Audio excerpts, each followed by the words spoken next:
बच्चों, आरएनएम फिजिक्स में आपका स्वागत है।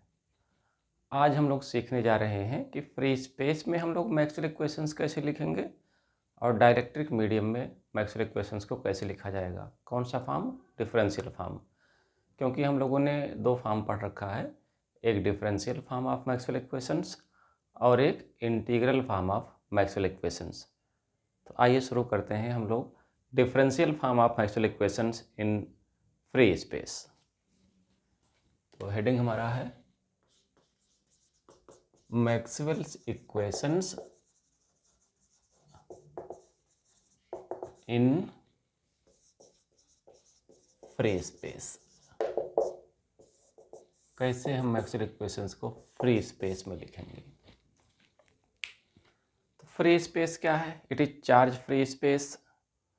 तो वहाँ charge density, volume charge density रो क्या हो जाएगा? 0। A free space is charge free space. Free space में कोई भी चार्ज इनक्लोज नहीं है। तो अगर कोई भी चार्ज इनक्लोज्ड नहीं है, therefore volume charge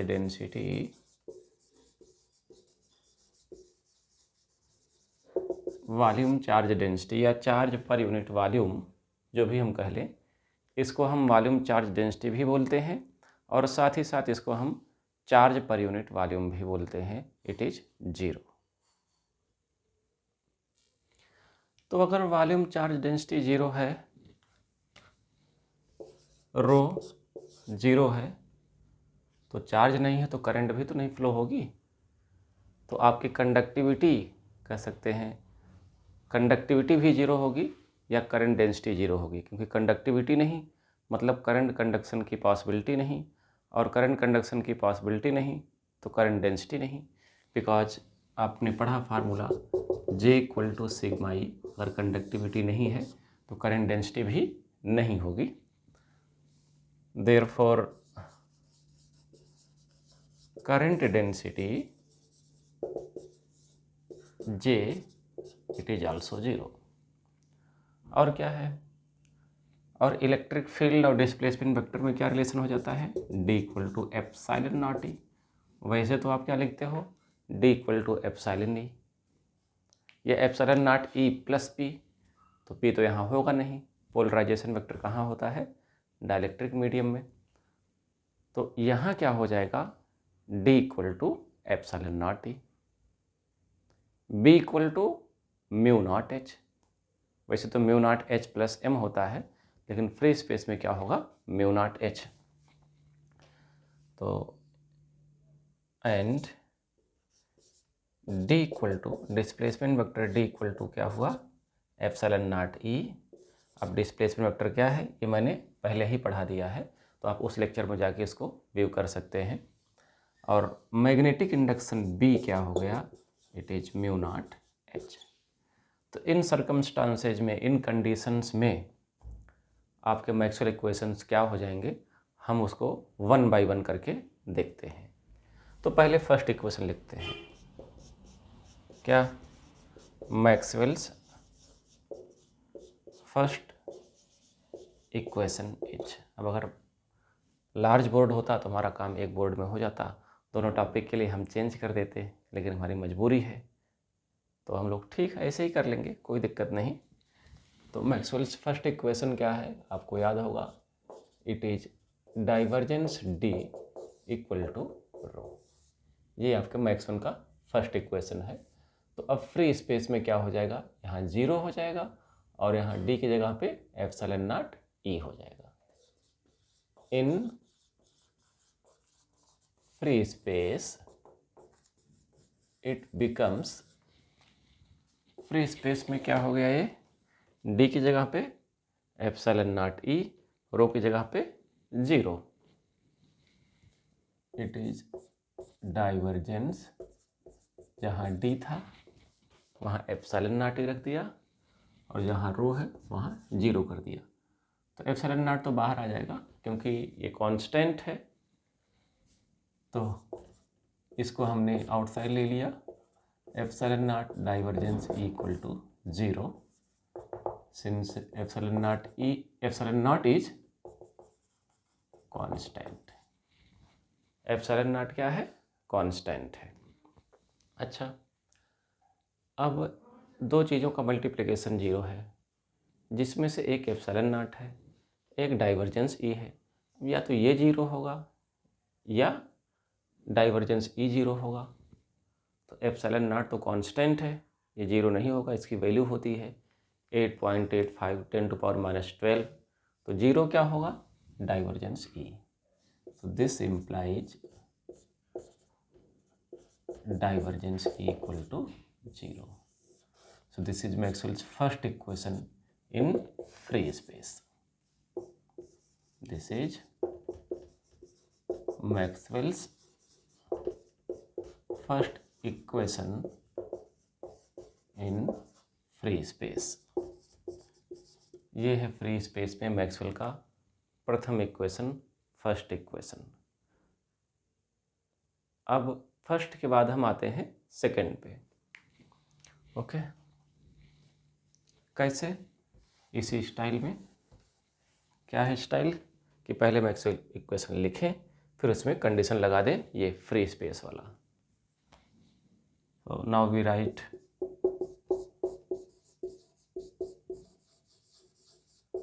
Maxwell's second equation is, क्या है सेकंड इक्वेशन?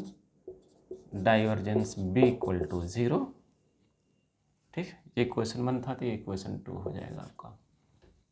ओके, और अब फ्री स्पेस में बी के जगह पे आप क्या पुट करेंगे? म्यू नॉट एच पुट करेंगे। तो in free space it becomes, ये इक्वेशन थर्ड हो गया, इन फ्री स्पेस इट बिकम्स, क्या हो जाएगा? ये हो गया डाइवर्जेंस बी की जगह पे mu naught H, this equal to 0। फिर वही बात, म्यू नॉट कांस्टेंट है, इट इज टेकन आउटसाइड, और म्यू नॉट यहाँ लिख लिया, और ये हो गया डाइवर्जेंस एच इक्वल टू 0। अब या तो म्यू नॉट 0 होगा या डाइवर्जेंस एच 0 होगा। तो म्यू नॉट तो 0 नहीं होगा, क्या 0 होगा? डाइवर्जेंस एच 0 होगा। Since mu naught not equal to 0, this implies divergence H equal to 0। Mu naught की भी वैल्यू होती है एप्सिलॉन नॉट की तरह, तो ये भी 0 नहीं होगा। ठीक है, क्या 0 होगा? Divergence H. So this is Maxwell's second equation in free space. This is Maxwell's second equation in free space. तो ये दो इक्वेशन हो गए। अब बारी आती है तीसरे इक्वेशन की। 1 बाय 1 हम लोग 4 इक्वेशन को लिखेंगे। ओके, तो चलिए पहले स्पेस जनरेट कर लें।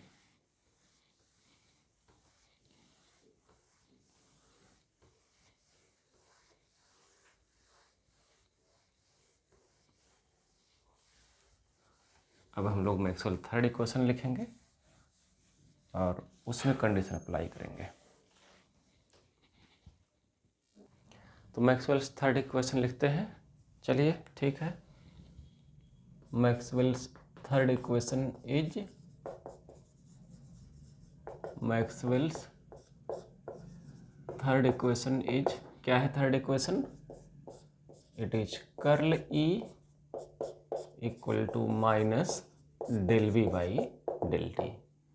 It is your equation 5। और इन फ्री स्पेस ये क्या होगा? सबसे आसान यही है कि आपने क्या करा, बी की जगह पे म्यू नॉट एच पुट कर दिया। तो इन फ्री स्पेस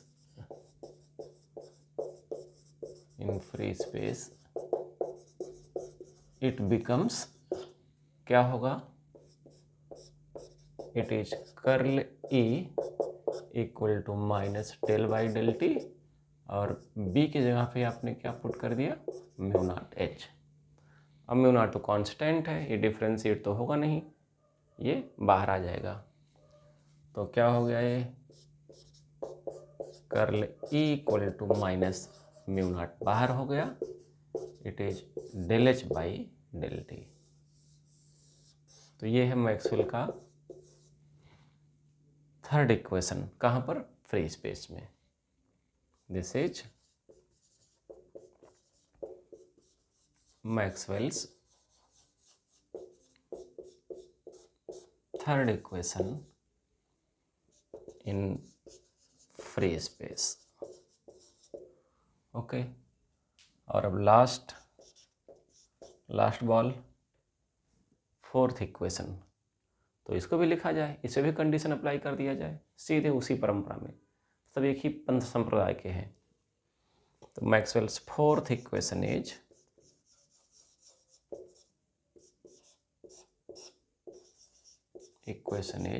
क्या है fourth equation, it is curl B equal to mu J plus J D भी लिखते हैं, जो कि डिस्प्लेसमेंट करंट डेंसिटी है, या जे डी की वैल्यू पुट करते हैं हम,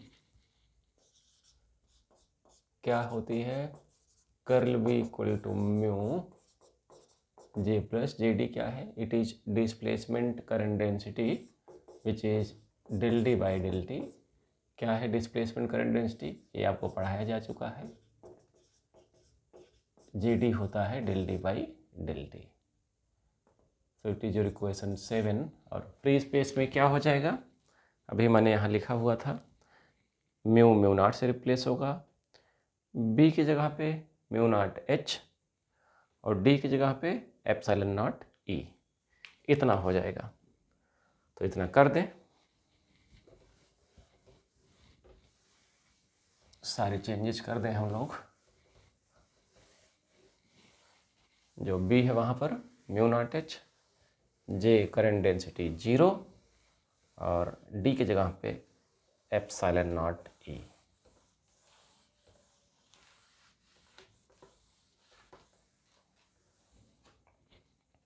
तो in free space it becomes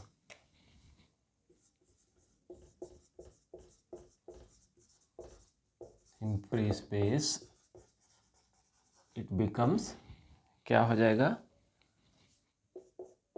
del cross mu naught H. Mu की जगह पे क्या रखोगे, ये हो गया म्यू नॉट, जे की जगह पे 0 प्लस ये हो गया del by del t, D की जगह पे एप्सिलॉन नॉट ई।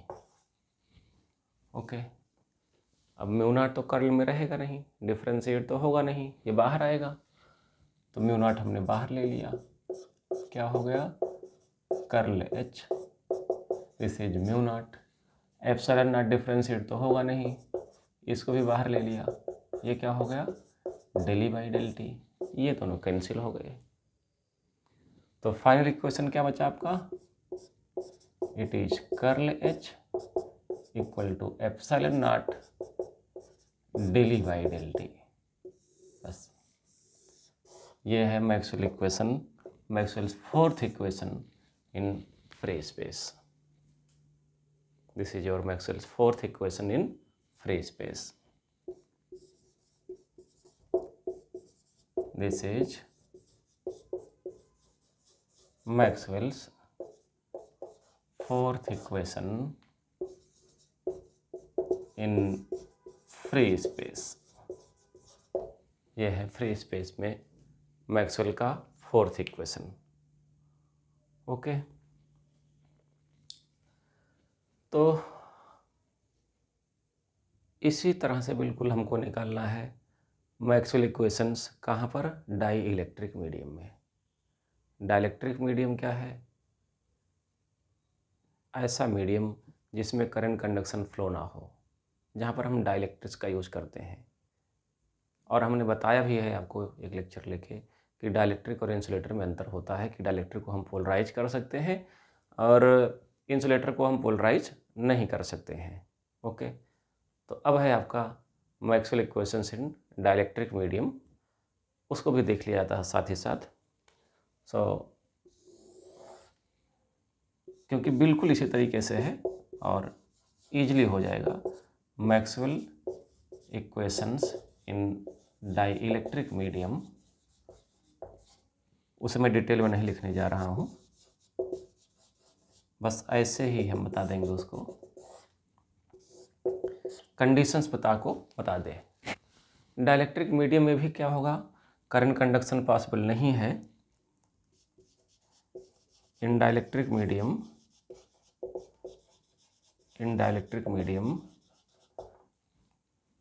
No current flows, no conduction current flows,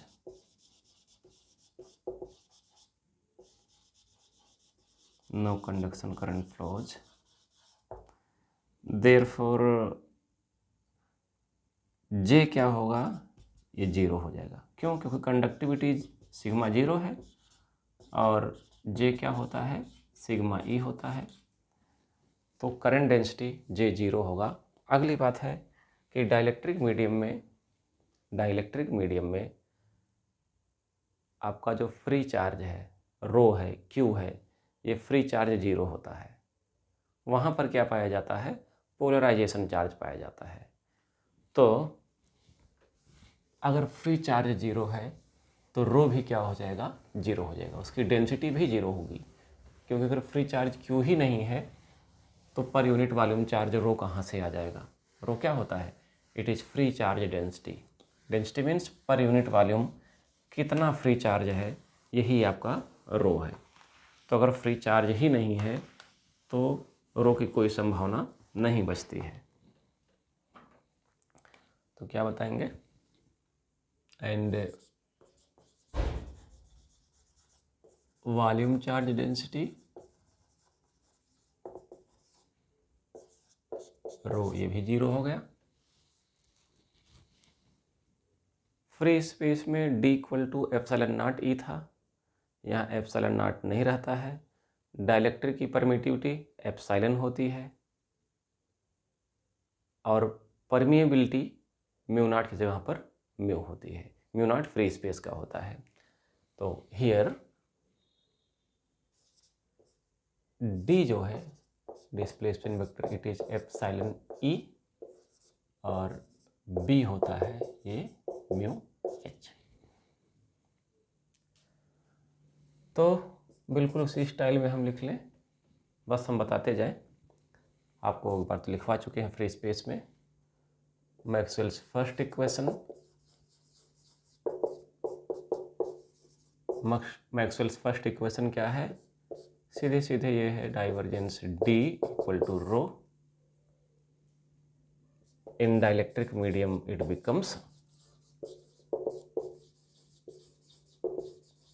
dielectric medium में क्या हो जाएगा, ठीक, D की जगह पे आप क्या रखोगे, सोचिए, एप्सिलॉन ई, यहाँ डाइवर्जेंस लगाते रहेंगे और रो की जगह पे क्या हो जाएगा, जीरो। तो ये एप्सिलॉन भी क्या है, ये कांस्टेंट है, बाहर आएगा तो क्या हो जाएगा, ये हो जाएगा divergence E this equal to zero. ठीक, अब या तो एप्सिलॉन जीरो है या डाइवर्जेंस ई जीरो है। तो एप्सिलॉन तो मीडियम की परमिटिविटी है, ये जीरो नहीं होगा, बिल्कुल फ्री स्पेस की तरह करना है। तो as epsilon naught equal to zero, तो क्या जीरो हुआ, आपका हो गया डाइवर्जेंस ई जीरो। यही आपका फ्री स्पेस में भी निकला था। यानी मैक्सवेल का फर्स्ट इक्वेशन डाइलेक्ट्रिक मीडियम में वही होगा जो मैक्सवेल का फर्स्ट इक्वेशन है, कहाँ पर, फ्री स्पेस में। दोनों सेम इक्वेशन है। आगे बढ़ते हैं, सेकंड इक्वेशन को देखते हैं।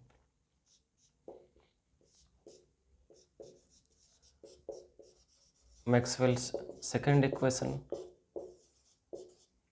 इक्वेशन क्या हो जाएगा,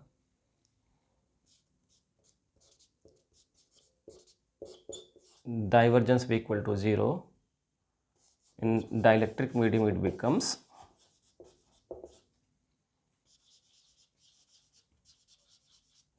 ये क्या होगा, जहाँ पर आपका बी है वहाँ पर सीधे सीधे क्या पुट कर दोगे आप, mu H, divergence mu H equal to 0। अब म्यू तो बाहर आएगा,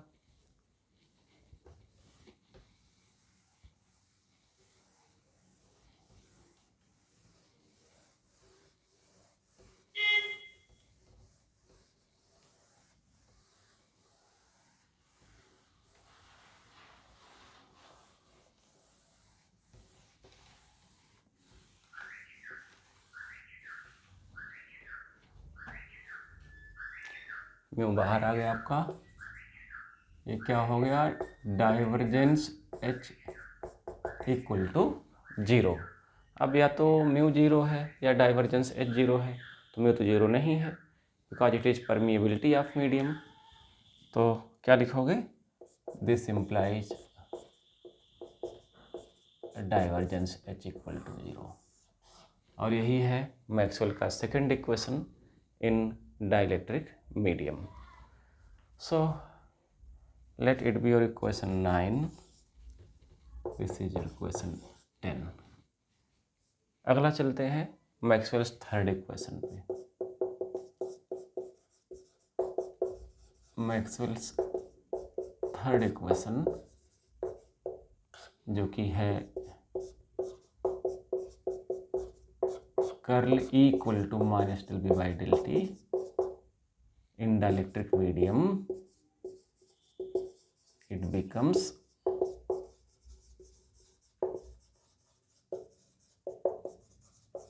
क्या होगा डाइलेक्ट्रिक मीडियम में, बस सीधे ही जहाँ बी है वहाँ पर आप म्यू एच पुट कर दीजिए, सीधे सीधे ये कन्वर्ट हो गया दो लाइन में। Curl E equal to minus del by del t, B की जगह पे म्यू एच, तो म्यू तो कांस्टेंट है, ये हो जाएगा curl E equal to minus mu del H by del t. Okay, तो ये मैक्सवेल का थर्ड इक्वेशन है। और बस अब लास्ट में एक इक्वेशन और बचा है, ये मैं इसलिए जल्दी जल्दी कर रहा हूँ कि फ्री स्पेस में मैंने आपको उसको आराम से बताया है। तो मैक्सवेल्स फोर्थ इक्वेशन जो भी हमने लिखा था, फोर्थ इक्वेशन क्या है, फोर्थ इक्वेशन अभी जस्ट लिखा हुआ था फ्री स्पेस के लिए, curl B equal to mu J plus J D था, तो हम यहाँ डायरेक्ट लिख दे रहे हैं del D by del t. उसमें जे प्लस जे डी था, यहाँ पर हमने जे डी की जगह पे क्या लिख दिया, direct del D by del t. Okay, तो ये इन फ्री स्पेस ये क्या हुआ, in dielectric medium, we are dealing with dielectric, in dielectric medium it becomes सीधे सीधे बी की जगह पे म्यू एच, डी की जगह पे एप्सिलॉन ई और जे की जगह पे 0। ओके, यहाँ भी करंट फ्लो नहीं होगी, डाइलेक्ट्रिक मीडियम में भी करंट फ्लो नहीं होता है।